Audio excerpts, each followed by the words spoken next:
Sure. I was going to say, quickly tell a story about your apartment. Tell a story about your apartment, how you took the risk and you didn't know how you were going to afford it. Yeah, my apartment's a great example.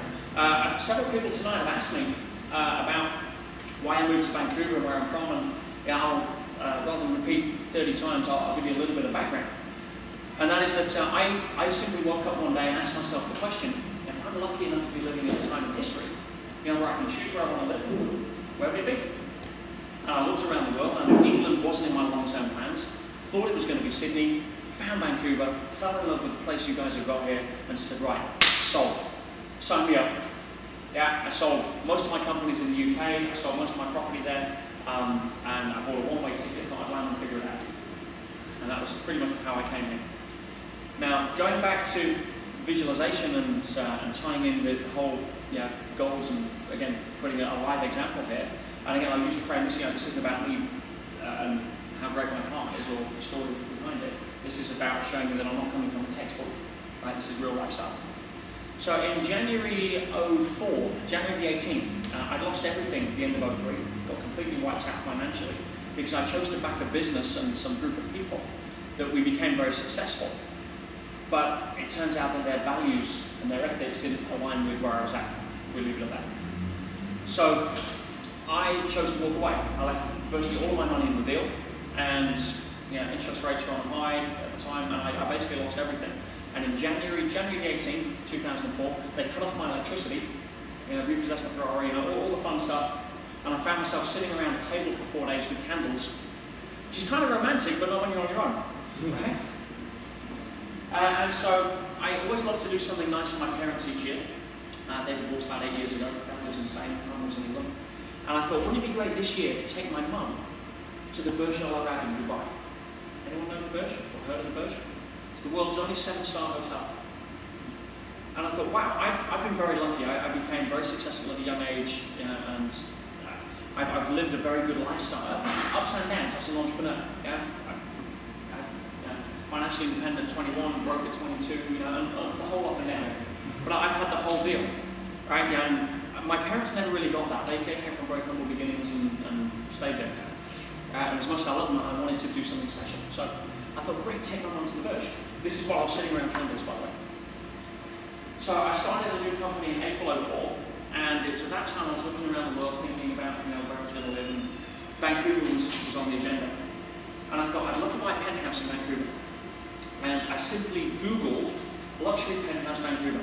That was it. I had virtually no money at the time. And up came this apartment, and it was just like, wow. I was only looking for an image to stick on my bathroom mirror or put in part of my gold map, my treasure map, which I've done since I was 17 years old, just to focus my mind and have that level of attention. I had no resources at the time, such I was just starting a new business, which always sucks cash, which I didn't have. It was all creative, ways of being able to do that. And up comes this apartment, about 2 years too early. And it was several $1 million, and it was just what I wanted, and it was but it was like, wow, that's it. It's it's mine. They built this for me, they just didn't realise. So this was midnight in the UK, and I just wanted, I'm like, I have to call them. So I picked up the phone. It was 4 o'clock in the evening here, Vancouver time, and I spoke to the realtor. I says, hey, I want to buy the penthouse down at Chinchorro. And he says, I'm sorry, the 5th floor sold, but the 4th floor's available. I'm like, no, don't seem to understand. I'm after a penthouse, that's the 4th floor, it's not a penthouse, it's not now. I want to buy the 5th floor. The 5th floor sold. What do you mean, it's sold? Well, I'll rebuy it. And it's, once you set your intention, there's no gas like, leave follow or get out of the way, this is mine. So anyway, he said, well, we're closing on it in 2 weeks. I said, oh, so you've not closed on it yet? Fine, then it's mine, don't worry about it. And I asked the question, what has to happen for me to get this? And he turned around and says, I need a 10% deposit in 24 hours. And the balance to close within 12 weeks. Now at that point, 10% deposit for me was a hell of a lot of money. But the challenge was a little more than that. The challenge was, because I was a non-Canadian, I didn't have any tax records here in Canada. The banks would only give me a non-status mortgage, which means that the minimum deposit to buy the place was 35%. So I could put a 10% deposit down. I did some calculations. If I sold everything I own, I maxed out every credit card that I had, and I borrowed, I think, 50 grand from my mum, I might be able to scrape together 10%. Yeah, $500,000, something like that. The challenge was, if I then didn't go and put the other 25% down within 12 weeks, I lose my deposit. Now, who can remember earlier about what I said about my principle on setting goals? If I have any idea how I can achieve the goals I set, when I set them, they're too small. Guess what? Disqualified. 48 hours later, I wired across about $500,000, hadn't even seen the place, on the understanding that I had to go out and make $1 million in 12 weeks, or I lost everything that I was worth, everything I wasn't worth, and started again from scratch. Lost my business, lost my mum, everything. Gone. Who's with me? There you go, guys. Right? And that's it. That's what I did. I'm like, no, you don't seem to understand. I will make this happen. I don't care what has to happen. I will make this happen. And for 3 months, I didn't sleep.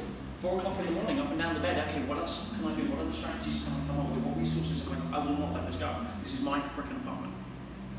And I walked into the boardroom of my little 4-people company at the time. I said, I walked in the office and they said, right, you 4, boardroom, which doubled up as the kitchen. And I said, right, here's the deal. This was September.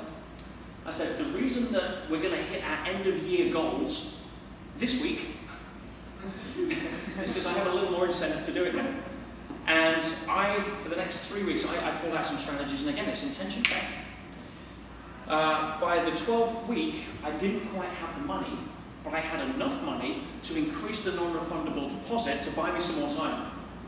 So I put down about another $500,000, whatever, at that point. So I now had $1 million in the bag that I would lose if I didn't complete within like another 4 or 5 week extension. Right? Hey, you know, whatever, I'm going to swing this freaking bat, right?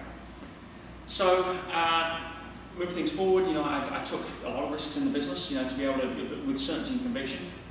And that's it. The vision I had for the business that nobody else could see didn't matter, because they saw how much conviction I had in that vision, and they would follow me in a heartbeat. And so anyway, what happened after that was we managed to pull it off. By December, I was here probably twice a month just to, you know, do negotiations and sort of look at the city on how I could live and everything else. And buying this apartment, apparently some people I was introduced to here, it was quite a high-end deal. And they wanted to show me what, you know, other stuff they'd got, because they thought in their eyes I was some wealthy, you know, whatever. And if they knew the story, they were around a mile. So they took me and they showed me a home in West Vancouver, which was the show home for the British properties up there, for the Whitby Estates. And they decided they really wanted to sell this thing. They wanted to cut a deal, and I negotiated a deal on this that was just like, as an entrepreneur, I mean, sometimes you don't need it, but usually it's the deal, right? It's like, wow, yeah. Right? It was the show home. They threw in like $250,000 worth of furniture. They agreed to give me a vendor take-back mortgage at 3%. You know, they rented the property back off me as their showroom for 6 months. You know, while they built another one. It was too sweet. They gave me a construction cost. I mean, I couldn't say no. The only challenge was I needed half the money I'd actually raised for the apartment to put down as the deposit on this, you know, whatever, you know, multi-zillion-dollar home. But I needed somewhere to live because the apartment was a shell. Part of when they sold it was 4 concrete walls. The theory was, you know, the owners come in and they design it and finish it themselves. So it was going to take a year to finish this. I needed somewhere to live. What the hell? So I'm looking at this thinking, well, what if I negotiate this out? I've got the money for the apartment now, so the pressure's off. So it's kind of boring. And I've got 3 weeks before I close. What if I take this money out? I've got several deals lined up that, you know, hopefully may pull off. Put this down here, rejiggle some stuff in the business, and what if I go for both? Anyway, that's what I did. I took out the freaking money I did for the apartment that I'd already got, secured the apartment to save $1 million, put it down as a deposit on the other home. Went out and back to the grindstone for, you know, no sleep for another few weeks, and managed to pull it off and bought both properties. And that was a great testimony, you know, not to, you know, how great I am, but the power of faith and conviction that you have in what it is. And after that, I mean, the business did exceptionally well. I sold it last year. We did $10 million first year from scratch. And it was a really good opportunity for being able to demonstrate how to build stuff up with nothing but heart and conviction in what you're doing. And now, you know, I say I live in the apartment. I'm very proud of it, and it's, you know, it's where I'm going to stay for the next 5 years, at least, before I maybe coming into a family and looking for something else. I sold the home last year now, having lived in there for a year and a bit, and it was just a great example for to show what is possible if you have the courage to believe in what you want and swing the bat. And I mentioned some numbers in there. I'll keep this within what I would call sort of the confidential side. I'm not the kind of guy that runs out and starts bragging about putting dollar figures to things.